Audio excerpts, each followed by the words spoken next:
I don't know how this just came to mind, but I'm thinking about when I was living on 2145 Canal Street back in the day type shit. It was this one girl I used to talk to.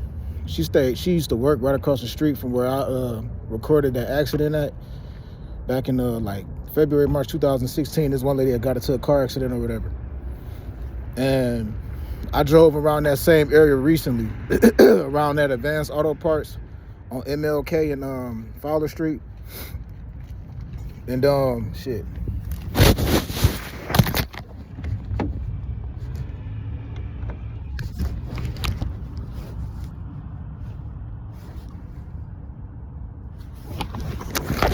Shit, I was looking for the key.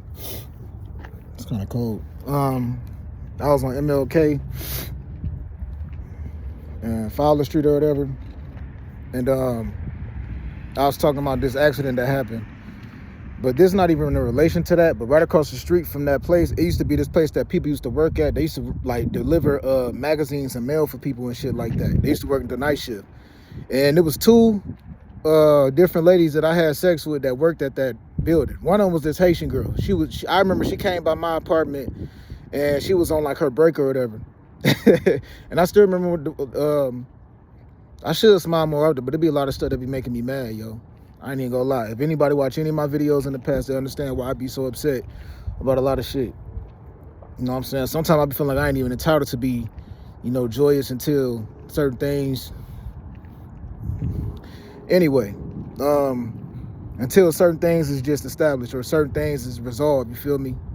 And I personally feel like with all the scandal stuff that's happened in the past, people can't put stuff on me with the messed up stuff that's happening, the lies and the people who try to bring negativity toward my way, or people that I'm related to way, or people that I knew way, whatever, you feel me? So look, this Haitian girl, one time she came to my apartment and me and her had sex a few times, but I remember this particular time she came through and she was like, come on, like just come on. Like as soon as I walked outside in the parking lot, she was like, come on. I'm like, what? Like that's how quick she used to be to just get straight to the point. And we went to my apartment and had sex. This was in, I want to say this is around like 2015, early 2015. And there was also this other girl that I had met. I met her on, I think it was at the jailhouse on Ortiz. It's a jail. It's the Lee County Jail. I think it's off of MLK and Ortiz or SR 82 and Ortiz or whatever. Whichever one of those streets turn into SR 82, it's either MLK, you know what I'm saying, that turns into SR 80 or SR 82, one of those. But I met her when I was in this thing called the workforce program. When they originally put me on probation, they gave me 6 months of probation. They gave me 100 hours of community service, and they also put me on the workforce program also. The workforce program was for 1 week or 2 weeks. It was either a week or 2 weeks. But I basically had to pull up at this place early in the morning, and then it was like community service, except you did not accumulate hours. They gave you a certain amount of time, and I think it was a whole week of at the workforce. I think they gave me a week of that. It was either a week or 2 weeks. And I met her one day. We went to the jail, and we was cleaning up at the jail and stuff like that. We was like cleaning up around the area. It wasn't around like the inside of the jail cells and shit like that, but it was just outside. That was where everybody met up at. And I still remember this white lady that was driving the workforce van. She was a police officer. She was like, this is not the dating service, or this is not the dating transportation service, because I was getting this white girl number while I was at the workforce program. But I also got this other girl number. I forgot her name though, but she used to work at that building that was across the street from that Advanced Auto Parts over there on MLK, yo. She used to work at that building. She was dark skinned. She was kind of curvy. She had long hair. You know what I'm saying? She was kind of thick. And I never had sex with her, yo. I never had sex with her. She came through to my apartment, I think 2 different times, but me and her never had sex. You know what I'm saying? I brushed up on her, like tried to or whatever. Like she was fucking with me at first, and then she just, I don't know, she just switched up, and then she went to work. And I talked back and forth with her for a little bit, but I never had sex with that girl. Last time I talked to her, I think it was in like around Mother's Day of 2016, because I sent out a text message to a whole bunch of contacts in my phone. People that I didn't even, some of them wasn't even contacts. They were just numbers that I was texting and talking to in the past. It was a whole bunch of ladies that I just said Happy Mother's Day. I said that to a whole bunch of ladies, yo. I'm not even gonna lie. I think I sent out, I'm not even exaggerating, I think I sent out probably like 60, 70 Happy Mother's Days that day. A lot of those ladies I wasn't even talking to no more. And she sent me a message back like, you trying to be funny? I'm like, what you mean?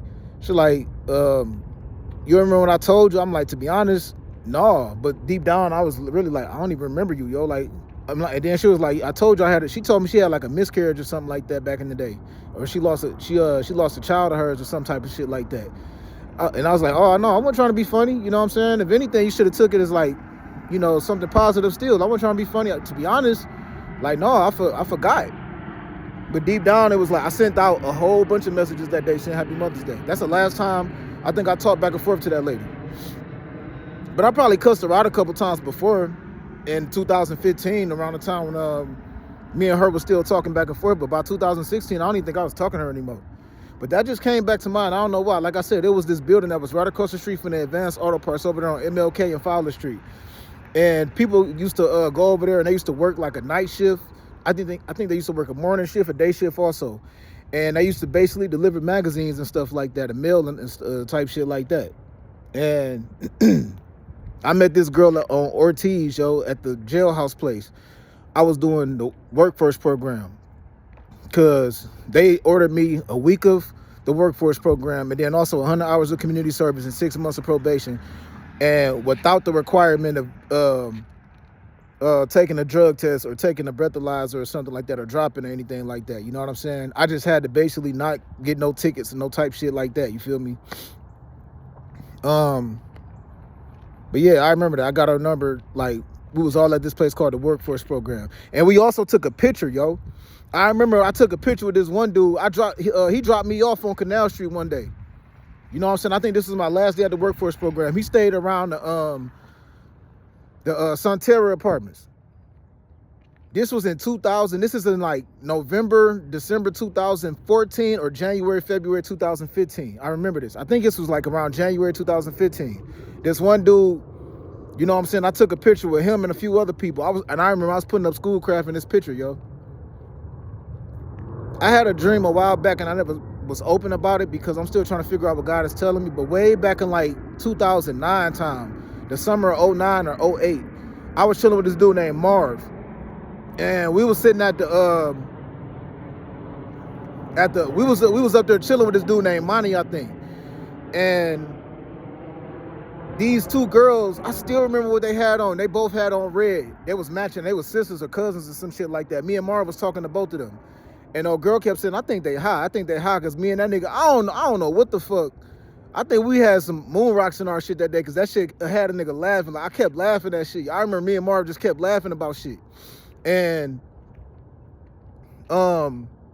this girl was like, I'm about to just walk away from these niggas because they high. Like, they super high.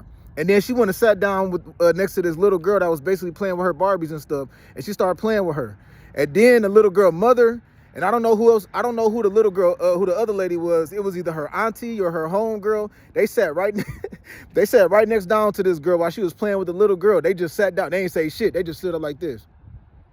They stood up like they was in the Navy or some shit like, no, they sat down like they was in the Navy or they was like Marines or some shit like that.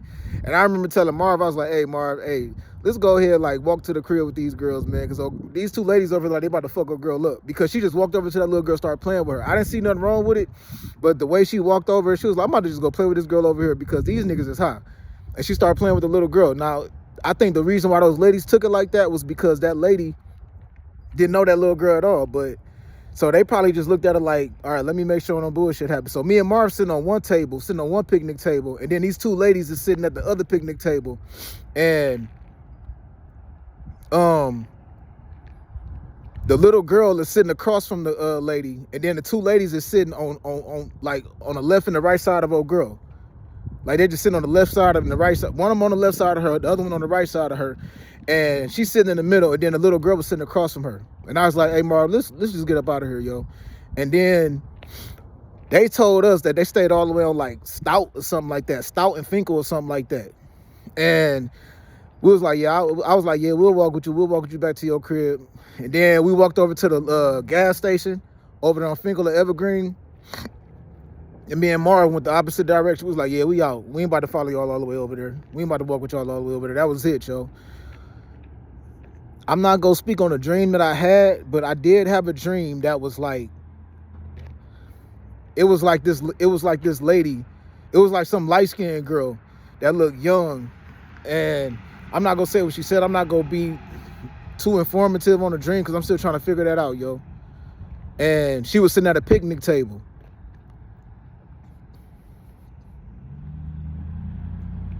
And she was saying something and asking something, and then somebody else was like, she lied. Like, they just looked over, like, she lied. So somewhere down the line, something happened with me at a picnic table or somebody at a picnic table at some point in time, and I got lied on. I've been at a testimonial shelter, and I was around a picnic table. I said before, I think somebody put something in my drink. I mean, in my cold medicine back in that day, back around late July, early August, and also late August, early September 2024. You know what I'm saying? I've been around them same exact similar picnic tables when I was at the tiny home shelter. There's been times I went to the motherfucking park and just cleared my mind and just chilled. Sat by the riverfront at Cascade Park in Charleston. It's been times I went to the riverfront in Detroit. It's been times I just went to a area that was like a big field or somewhere, you know what I'm saying, and just chilled. You know what I'm saying? And saw little picnic tables like that. So somewhere down the line, some type of lie was told. But I just wanted to walk out here and speak on this because I don't know. I might be more specific on that dream. It was some light-skinned, chubby chick, and she was pregnant. And you could tell she was young. She was like a teenager. And then she was like, everybody doing all of this off just because of that. And then this other lady turned over her, looked at her, was like, she lied. She lied.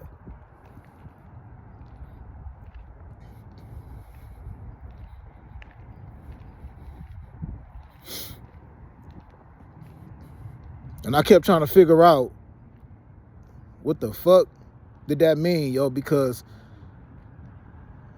the lady who said she lied had like orange skin. I'm not gonna lie to myself, yo. My family been cloned, so I be wanting to figure out where's my siblings at? Where's my parents at, yo? You feel me? It sounds disrespectful to my siblings and my parents. Now, I'm not saying that, oh, you know, fuck them and nothing, but if somebody come along to clone somebody, I'd be like, yo, I need to know what's really going on. I'm not gonna lie to myself if God revealed this to me. I don't publicize everything God revealed to me and everything God be talking to me about, but I be feeling like, yo. So a lot of my prayers be consistent of me praying for everybody, not just family members, but everybody else, yo, because the devil be busy, yo. The stuff that goes through my mind when I think about people trying to attack me and attack my family, feeling like they can do whatever they want to do just because they in one big group, just because they know a lot of people, just because they affiliated with a lot of people, because they got a lot of money and all that stuff. That should be that. It just don't sit right with me because I feel like people try to strip people of all their morals when they know a lot of people and when they affiliated with a lot of people. So they feel like, okay, you stand on being somebody who would not try to like bully somebody else, or you stand on being somebody who's responsible, or you stand on, you know, being somebody who just try to, you know, make sure you good and the people that surround you good and stuff like that, or just make sure that ain't nobody bringing no negativity around you or anybody around you and stuff like that. And then you see other people that will observe you and see you somebody that got some morals about you. Everybody imperfect, but you got some people who will observe the morals that you got about yourself and they'll try to break one of the morals, you feel me? And then just walk on off because they feel like I could do that kind of shit. Yeah, I can do that because I know a lot of people. I'm affiliated with a lot of people, or, you know what I'm saying? Like, it's a lot of people that think like that, yo. They look at you like, okay, you by yourself. It's 1,000 people that I can have pull up on you, so let me do this shit right here. And I'm gonna walk away. So that kind of stuff make you feel like you just get pushed to a point where you start saying to yourself like, man, don't nobody care about you, know. Like, don't nobody give a fuck about that. But like I said, I've been sober for 3 years, man. I've been celibate for 4 years. When I used to be getting high and drunk, and when I was sexually active, I used to be way, way, way more quick to return to having sex to relieve stress, to get negativity off my mind. But I can't do that. You know what I'm saying? I could do that, but I just don't be doing that no more. So sometimes I still be liking a lot of pictures on Instagram. I still be looking at a lot of pictures and all of that, yo. But I'm just saying this because I'm finding different ways to just deal with this anger, this stress, this anxiety, all of this. You know what I'm saying? I'm outside of this nursing home right now. Last time I came, I think this was on the 29th of June. When I woke up out of my sleep on the 29th of June, my auntie asked me if I wanted to come here to this nursing home with her to visit my auntie Yvonne. And I'm like, all right, cool. And when I got here, I saw my cousin LaShawn. And then when me and my auntie Yang Yi left, you know what I'm saying, chilled with my cousin LaShawn, and then we left from here, I saw a couple people just looking at me with a messed up look, like when I was at the grocery store and I was trying to figure out, did something negative be stated about me? She looked at me, it was an older lady, looked at me in the parking lot, right around the corner from the Regal Tower Apartments, at that little grocery store plaza up there off of Telegraph. She just looked at me like she wanted to tell me something, like something fucked up happened, but I don't know. This is exactly why, after the 29th of June, I reached out to the doctor, this place called Haven. You know what I'm saying? And I said, look, I ejaculated sperm while I was asleep. I need y'all to just let me know if something negative is going on or something negative has happened to me or somebody put some sleeping pills in my food or something like that. You know what I'm saying? I stated who I live with. When I was at the Regal Tower Apartments in Southfield, Michigan, my auntie Yang Yi, sleeping in her living room or whatever. So I wanted to be certain that nobody put like a chemical in my food or put some type of a substance next to me while I was asleep or spray something around me and try to frame me and sabotage me. So I reached out to this place called Haven, reached out to the police, and also reached out to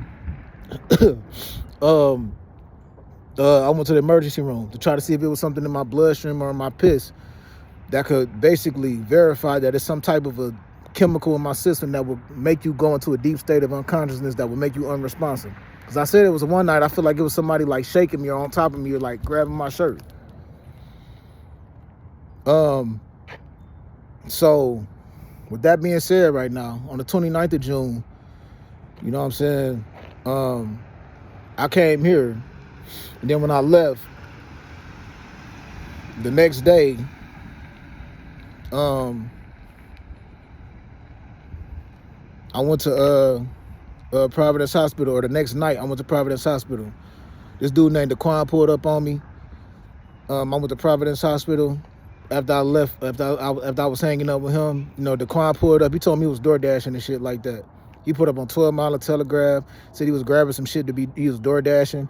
I talked to him and his cousin. They dropped me back off at the Regal Towers. I got this one light-skinned lady number. I think he said her name was Lauren Renee or something like that, or Shannon Lauren Renee. It was one of the Shannon Renee or Lauren Renee, something like that.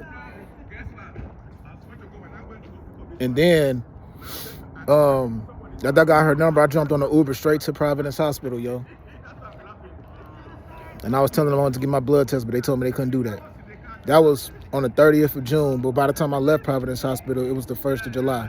Then I went to Sinai Grace, then I went to Henry Ford Hospital. Feel me? So I'm just recording this video right now because I don't know who lied. I don't know how somebody lied. I don't know what somebody lied about, but I'm definitely go find out. Flat out. Right now as I speak. What time is it? It's 4:57 p.m. December 24th, 2025.